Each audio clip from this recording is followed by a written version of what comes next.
We transmitting? Are we transmitting? Point the camera at me. Point it at me. Just roll. Okay, things are out of control down below. The city of Los Angeles is like a war zone. These creatures, these zombies or whatever the hell they are swarming the city. People are dying in the streets by the thousands. In 2020, it's safe to say that the world probably thought that the human race was going to go extinct. But what if it did? What if zombies came out of the ground to join us for a feast? Let's say the date is March break 2020. Zombies have just been announced to crawl out of the ground, infecting anyone that they come in contact with. You think to yourself, holy shit, we're all dead. And you might be thinking, what the hell is next?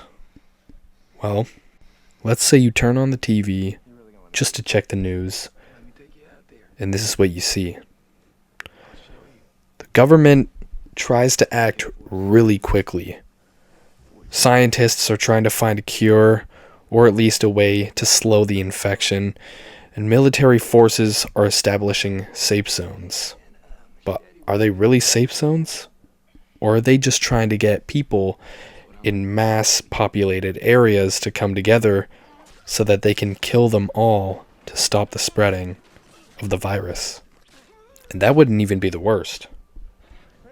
Society would collapse.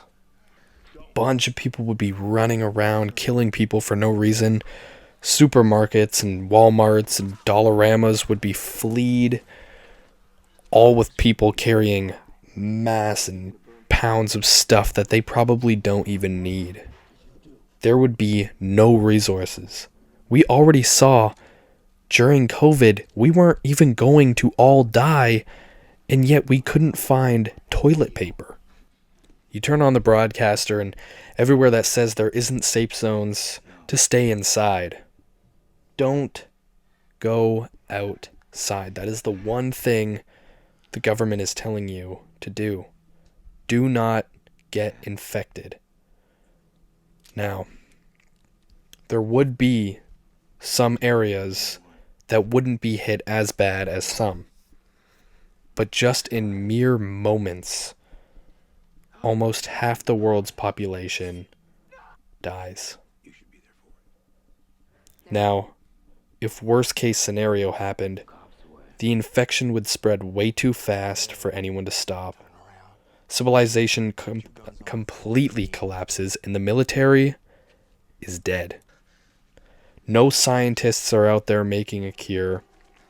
There's only a few humans left, and even then, they're not safe.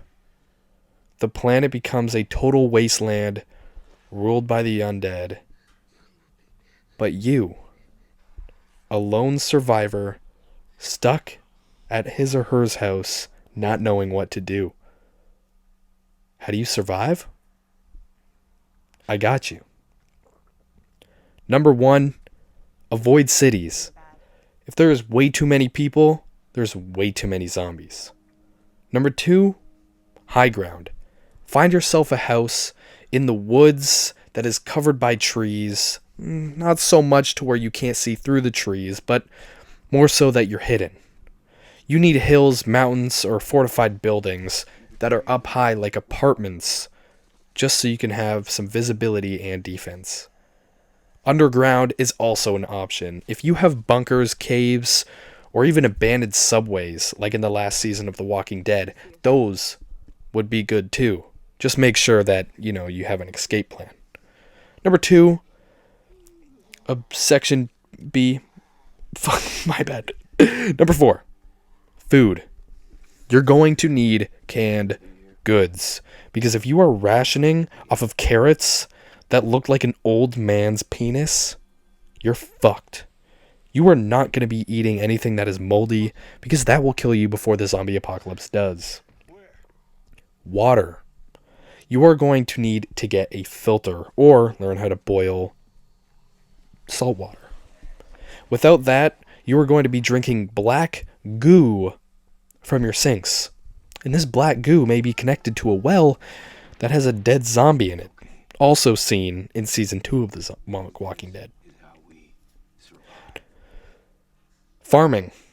You are going to need to become top tier farmer, like in heyday. You need to be planting all the crops that you can and will need for the zombie apocalypse. Weapons. Guns are the best, but do you really want to be risking the noise? No. A crossbow is always a great idea, said by Daryl Dixon. Machetes, crowbars, baseball bats are even better. If you can work out as much as you can, just so you can gain some muscle to swing the bat a little bit harder, that's perfect. Traps and barriers, like seen by Morgan in Season 4. You're going to need to build walls around your secure area. Spikes, pits, or anything to slow down zombies. Take notes from Morgan. Have a rat in a cage and have the zombie walk right into a spike. Now, strength in numbers is pretty much a saying.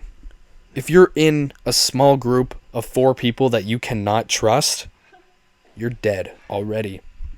You're sleeping with 3 other dead guys. But if you're in a group that you can trust and is more of a population than 10, you guys can do anything. You're going to want to make sure someone in that group has skills. Okay, my cat wants to say hi. You're going to make sure that someone in that group has skills. You're going to make sure that they know how to operate on someone if they are hurt. You want to make sure you have hunters, mechanics, and fighters. You're going to want to avoid dangerous people. If someone looks sketchy to the slightest, don't even talk to them. Or in best bet, kill them before they kill you. You're always going to be wanting to learn. You're always going to want to be learning medical skills, first aid, treating wounds, and infection prevention. You're going to want to know survival skills. If you can't build a fire, how the hell are you going to get through winter? Florida. People moved to Florida this year just to get away from the cold. Look at them now. Freezing it up in the snow. You're going to want to scavenge for all you have. Batteries, medicine, fuel, and tools. Gas is going to be useless in the first 4 or 5 years just because gas goes bad. Always have an escape plan is the last thing that you need to know. Always be ready to move. No place is 100% safe. Alexandria was a good hope for Rick's group, but really? Was it? How many times has it gone up in flames or been attacked by zombies? You're going to need to find a vehicle, and this does not always mean a car. If you can somehow find a car that can run off of solar panels, hell, fucking do it. But if you got something better like a horse or even a teleporter, that would be awesome. Know how to repair stuff, because if you don't, you're going to be around a bunch of broken stuff not knowing what to do with it. Last but not least, if you know the area, that's even better. You need to know multiple routes.